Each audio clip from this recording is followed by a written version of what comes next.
महाभारत के प्रेमियों, मैं राम सागर शास्त्री आप लोगों के समक्ष रखने जा रहा हूं एक प्रसंग, घटोत्कच विवाह। कि राज्यसभा में एक दिन बैठे थे नरनाथ, तभी घटोत्कच वीर ने उन्हें झुकाया माथ। एक समय धर्मराज युधिष्ठिर अपने भाइयों और भगवान कृष्ण के सहित राजसभा में बैठे हुए थे। उसी समय भीम पुत्र घटोत्कच ने आकर उन्हें प्रणाम किया। धर्मराज ने घटोत्कच को अपनी गोद में बैठा लिया और पूछने लगे, पुत्र तुम इतने दिनों तक कहाँ रहे? तुम्हारी माता हिडम्बा का क्या हाल है और इस समय तुम कहां से आ रहे हो? घटोत्कच ने कहा, पिताजी मेरे मामा हिडम्ब के मारे जाने पर हिडम्ब वन सूना हो गया और 60 करोड़ राक्षसों ने मिलकर मुझे वहां का राजा बना दिया, इसलिए मुझे उनकी देखभाल करनी पड़ती है। कि मामा के मारे जाने पर सिंहासन मैंने पाया है और 60 करोड़ राक्षसों का यह सुत स्वामी कहलाया है। हमारी माता हिडम्बा इस समय तपस्या में लीन है। उन्होंने मुझसे कहा था, बेटा पांडवों का ख्याल रखना, उनकी आज्ञा का सदैव पालन करना, इसलिए मैं उन्हीं की आज्ञा से आप लोगों से मिलने आया हूं। कि माता तो तप में लीन हुई, उनका आदेश निभाया है, तुम लोगों से मिलने के ही तो यह वीर घटोत्कच आया है। इस समय सुमेरु पर्वत के शिखर से मेरा आगमन हुआ है। आज तो आप मेरे लायक कोई सेवा बताइए। धर्मराज युधिष्ठिर ने भगवान कृष्ण की ओर देखकर कहा कि सब यह भीम का पुत्र घटोत्कच है। जन्म लेते ही अल्पकाल में जवान हो गया। आज तो इसके विवाह के योग्य कोई कन्या बताइए। कि धर्मराज करने लगे के सबसे अरदास, मोहन मेरे पुत्र ही तो पत्नी करो तलाश। भगवान कृष्ण ने कहा, धर्मराज प्राग ज्योतिषपुर के राजा मोर की पुत्री मौरवी ही घटोत्कच के योग्य है। जिस समय हमने मोर का वध किया था उस समय उसकी पुत्री मौरवी पिता की मृत्यु का बदला लेने के लिए मेरे साथ युद्ध करने आई। युद्ध में उसने हमारे सभी बाणों को काट दिया। जब हमने खड्ग लेकर युद्ध करने का विचार किया तो उसने हमारे खड्ग को भी काट दिया। अब तो मुझे क्रोध आ गया और मैंने उसका वध करने के लिए चक्र सुदर्शन को तैयार किया। उसी समय कामाख्या देवी मेरे सामने प्रकट हो गईं। कि बधन हेतु जब चक्र संभाला और कामाख्या प्रगटी ते ही काला। देवी ने कहा, भगवान अगर आप इसे मार डालेंगे तो मेरा वरदान झूठा हो जाएगा, क्योंकि मैंने इसे अजेय बनाने के लिए खड्ग और खेटक प्रदान किए हैं। तब मैंने कहा, देवी अगर तुम अपने वरदान की रक्षा करना चाहती हो तो इसे युद्ध करने से रोको, अन्यथा मुझे चक्र का प्रयोग करना ही पड़ेगा। तब कामाख्या ने मौरवी को हृदय से लगाकर कहा, बेटी ये भगवान कृष्ण हैं, इन्हें संग्राम में कोई नहीं जीत सकता है। यहां तक कि भगवान शंकर भी इनको युद्ध में जीत नहीं सकते हैं, इसलिए तुम युद्ध करना बंद कर दो और भगवान को प्रणाम करो। मौरवी ने कहा, इन्होंने हमारे पिता का वध किया है। कामाख्या ने कहा, बेटी इनके हाथों से जो मरता है वह सीधे विष्णु लोक को जाता है। अस्तु तुम्हारे पिता का भी उद्धार हो गया है। तब मौरवी ने क्रोध को त्याग कर मुझे प्रणाम किया। मैंने उसे आशीर्वाद दिया, बेटी तुम इसी जगह निवास करो, तुम्हारा विवाह हिडम्बा कुमार घटोत्कच से हो जाएगा। इस प्रकार मौरवी और कामाख्या दोनों विदा हो गईं और मैं द्वारिका को चला गया। कामाख्या ने भी मौरवी को वरदान दिया था कि तेरा विवाह हिडम्बा के पुत्र के साथ होगा। ससुर होने के कारण मैं उसकी सुंदरता का वर्णन नहीं कर सकता हूं, परंतु घटोत्कच और मौरवी की जोड़ी बहुत सुंदर रहेगी। समस्या एक ही बात की है कि मौरवी ने एक प्रतिज्ञा कर रखी है कि जो पुरुष प्रश्न पूछकर मुझे निरुत्तर कर देगा, हमारे समान योद्धा होगा, वही मेरे साथ विवाह कर सकता है।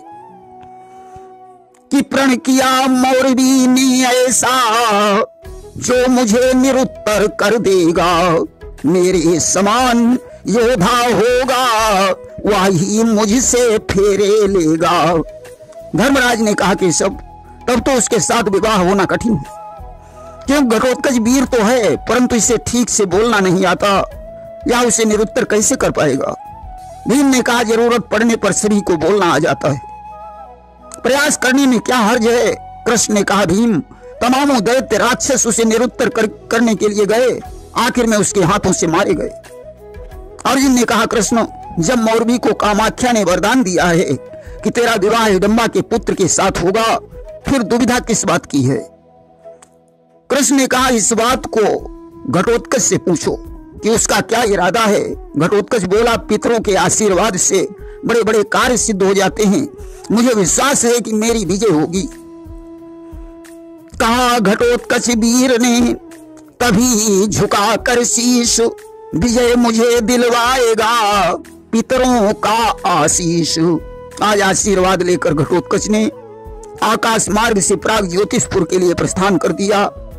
नगर के बाहर उसने 1000 मंजिल का एक स्वर्ण महल देखा, जिसके चारों ओर बगीचा था। महल के दरवाजे पर कर्ण प्रावर्णा नाम की एक दासी खड़ी हुई थी। घटोत्कच ने दासी से कहा, देवी मौरवी कहाँ है, मैं उसे देखना चाहता हूं। कि दासी से कहा घटोत्कच ने, मौरवी कहाँ है बतलाओ, मैं बड़ी दूर से आया हूं, संदेश हमारा पहुंचाओ। मौरवी को जाकर संदेश दे दो, कोई अतिथि तुमसे मिलना चाहता है। दासी दौड़कर मौरवी के पास पहुंची। उसने कहा राजकुमारी, कोई तरुण पुरुष आपसे मिलना चाहता है। मौरवी ने कहा जाओ उसे तत्काल मेरे पास भेज दो। दासी ने घटोत्कच से कहा राजकुमारी आपको अंदर बुला रही है। घटोत्कच ने अपने धनुष को वहीं पर रख दिया और मौरवी के पास पहुंचा। मौरवी के स्वरूप को देखकर घटोत्कच मोहित हो गया। उसने मौरवी से कहा राजकुमारी मैं बड़ी दूर से आया हूं, तुम्हारा अतिथि हूं, क्या तुम मेरा कोई स्वागत सत्कार नहीं करोगी। मौरवी ने कहा अगर तुम्हें अपने प्राणों की परवाह है तो तत्काल यहां से चले जाइए, अगर मुझे प्राप्त करने का इरादा है तो समय को बर्बाद मत कीजिए, कोई कहानी सुनाकर मुझसे प्रश्न पूछिए, निरुत्तर बनाकर मेरे साथ विवाह कर लीजिए। कि कहा मौरवी ने अगर चाहो अपने प्राण तो वापस हो जाइए, इसमें है कल्याण। पाना है मुझको अगर तो है मेरी राय, बुद्धि शक्ति बल से मुझे लीजिए नारी बनाए। घटोत्कच ने कहा राजकुमारी मैं अपने प्राणों को हथेली पर रख कर आया हूं, यहां से खाली हाथ लौटना मुझे विधाता ने ही नहीं सिखाया है। ध्यान से सुनो, तुम्हें मैं एक कहानी सुना रहा हूं। मान लीजिए कि किसी पत्नी के गर्भ से कोई बालक उत्पन्न हुआ और वह बालक धीरे धीरे बड़ा हो गया। बड़े होने पर उस बालक ने किसी कन्या के साथ अपना विवाह कर लिया। कि किसी नारी ने एक सुत जाया और जान भयो ते ही ब्याह रचाया। उसकी पत्नी के द्वारा एक कन्या उत्पन्न हो गई। कन्या को जन्म देने के बाद उसकी पत्नी का देहांत हो गया। किताते भई सुता एक प्यारी और जन्मत मरी तासु महतारी। अब उस कन्या को युवक पालने लगा। पालने पोसने के बाद कन्या जवान हो गई। युवक उसकी सुंदरता में डूब गया और विचार करने लगा मैं इस कन्या के साथ अपना विवाह करूंगा। कि पाली सुता भई जब श्यानी और ब्याह कर नहीं तमति बहुरानी। युवक ने उस कन्या से कहा तुम हमारे साथ विवाह कर लो। कन्या ने कहा आप हमारे पिता हैं, मैं ऐसा कैसे कर सकती हूँ। युवक बोला तुम हमारे पड़ोसी की कन्या हो, मैंने तो विवाह करने के लिए ही तुम्हें पाला पोसा है। अस्तु उस कन्या ने युवक की बात को स्वीकार कर लिया। दोनों में विवाह हो गया। इसके बाद उस कन्या से एक कन्या उत्पन्न हुई। अब तुम मुझे सोचकर बताओ वह कन्या उस युवक की कौन हुई। पिता ते जन्मी एक कुमारी और युवक ताही का पुकारी। वह कन्या उस युवक की पुत्री हुई या नातिन। अब तो मौरवी निरुत्तर हो गई। जब कोई उत्तर बनाने से नहीं बना तो विचार करने लगी कि मेरी हार हो जाएगी, क्यों न तलवार उठाकर इस निहत्थे पुरुष पर वार किया जाए। अब तो उसने झूले से ज्यों तलवार उठानी चाहिए, घटोत्कच उसका इरादा समझ गया। उसने झपट कर मौरवी के बाएं हाथ से केस पकड़ लिए और उसे पृथ्वी पर पटक दिया। उसके गले पर बायां पैर रख दिया और दाहिने हाथ में कतरनी उठाई। विचार किया कि यह दुष्टा नाक काटने के काबिल है। अब तो ज्यों उसने नाक काटने का विचार बनाया त्यों ही मौरवी हाथ जोड़ने लगी। उसने कहा, स्वामी, मैं तुम्हारे प्रश्न से शक्ति और बल से परास्त हो चुकी हूं, मुझे छोड़ दीजिए और अपने चरणों की दासी बना लीजिए। मैं तुम्हारी हर आज्ञा को स्वीकार करूंगी। इस सब प्रकार मैं तुम सनहारी और करी के ब्याह बना बहु नारी। घटोत्कच ने उसे छोड़ दिया और कहा, विवाह करने के लिए तुम्हें इंद्रप्रस्थ चलना पड़ेगा। वहां गुरुजनों की आज्ञा लेकर मैं तुम्हारे साथ विवाह करूंगा। मौरवी ने आज घटोत्कच को अपनी पीठ पर बैठाया और इंद्रप्रस्थ में पहुंची।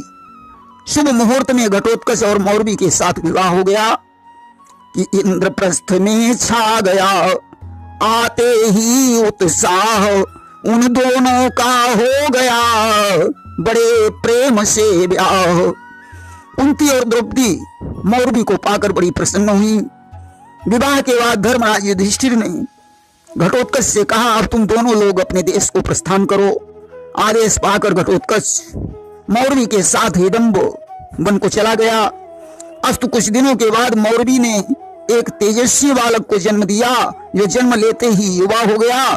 उसने माता पिता को प्रणाम करके कहा, मेरा नाम रखो। घटोत्कच ने कहा, तुम्हारे बाल बर्बराकार यानी घुंघराले हैं, इसलिए तुम्हारा नाम बर्बरीक होगा। कि कुछ दिन के बाद मौरवी ने एक पुत्र रत्न उपजाया है, बर्बराकार केसों के हित वह बर्बरीक कहलाया है। बर्बरीक ने कहा, पिताजी, मेरे लिए परम कल्याणकारी वस्तु क्या है? घटोत्कच ने कहा, पुत्र, इसके लिए तुम्हें भगवान कृष्ण के पास चलना होगा, वही तुम्हारे प्रश्न का उत्तर दे सकते हैं। आज घटोत्कच बर्बरीक को लेकर द्वारिका में पहुंचा। बर्बरीक ने कृष्ण को प्रणाम करके पूछा, भगवान, संसार में उत्पन्न हुए जीव का कल्याण किस साधन से होता है? भगवान ने कहा, पुत्र, ब्राह्मण को तपस्या का बल और क्षत्रिय को बाहुबल चाहिए, वैश्य को व्यापार का बल और शूद्र को सेवा का बल चाहिए। तुम क्षत्रिय हो, क्षत्रियों का कर्तव्य है रक्षा करना, इसलिए तुम्हें अतुलनीय बल की जरूरत है। अतः तुम महिसागर संगम तीर्थ में जाकर भगवती आदि शक्ति की उपासना करो, जहां देवर्षि नारद ने 9 दुर्गाओं की प्रतिष्ठा की है, जहां 9 दुर्गाएं निरंतर निवास करती हैं। अस्तु वही गुप्त क्षेत्र में जाकर बर्बरीक ने आदि शक्ति की उपासना की और 3 बाण प्राप्त करके वापस लौटा। आदि शक्ति का जब किया इसने अनुसंधान, 3 बाण माने किए सादर इसे प्रदान। आज 3 बाणों को लेकर बर्बरीक वापस घर लौटता है। प्रेम से बोलिए वृंदावन बिहारी लाल की जय।